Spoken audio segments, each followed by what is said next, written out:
Canada டொரண்டோவில் கடந்த மாதம் பதிவான வரலாறு காணாத பனிப்பொழிவு ஏற்பட்டு 3 வாரங்கள் கடந்துள்ள நிலையிலும் பல பகுதிகளில் நடைபாதைகள் இன்னும் சீரமைக்கப்படாமல் உள்ளதாக பொதுமக்கள் விசனம் தெரிவிக்கின்றனர். குறிப்பாக நடைபாதைகளில் குவிந்துள்ள பனியால் மக்கள் வீதிகளில் இறங்கி நடக்க வேண்டிய அபாயம் ஏற்பட்டுள்ளது.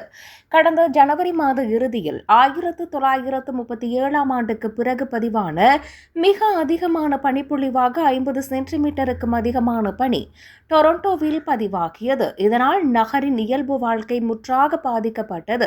தற்போது வீதிகள் ஓரளவு சீரமைக்கப்பட்டுள்ள போதிலும் குடியிருப்பு பகுதிகளில் உள்ள நடைபாதைகளின் நிலை இன்னும் மோசமாகவே உள்ளது.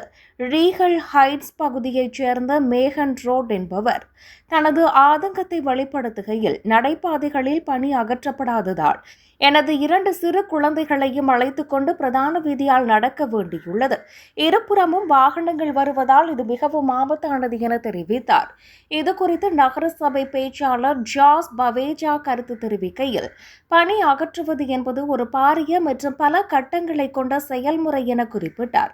தற்போது மருத்துவமனைகள், பாலங்கள் மற்றும் பாடசாலை வளையங்கள் போன்ற முன்னுரிமை அளிக்கப்பட வேண்டிய இடங்களில் 90% பணிகள் நிறைவடைந்துள்ளன. தற்போது ஒடுக்கமான குடியிருப்பு வீதிகள் மற்றும் நடைபாதைகளில் பனியை அகற்றும் பணிகள் தொடர்ந்து முன்னெடுக்கப்பட்டு வருகின்றன என அவர் மேலும் கூறினார். பனி அகற்றப்படாததால் நடைபாதைகளில் சக்கர நாற்காலிகள் மற்றும் கைக்குழந்தைகளுடன் செல்பவர்கள் பெரும் சிரமங்களை எதிர்கொள்கின்றனர். இதேவேளை யோர்க் பல்கலைக்கழக பேராசிரியர் ஜோ மிஹேவிக் கருத்து தெரிவிக்கையில், டொரண்டோவின் தற்போதைய கட்டமைப்பு பனியை அள்ளி அகற்றுவதை விட ஓரமாக தள்ளி வைப்பதையே நோக்கமாக கொண்டது என்றும், இதுபோன்ற அரிய வகை பெரும் பனிப்பொழிவின் போது மக்கள் சற்று பொறுமை காக்க வேண்டும் எனவும் கேட்டுக் கொண்டுள்ளார். இருப்பினும் வரி செலுத்தும் பொதுமக்களோ பாதுகாப்பான பயணத்தை உறுதிப்படுத்துவது அதிகாரிகளின் கடமை என தெரிவித்துள்ளனர்.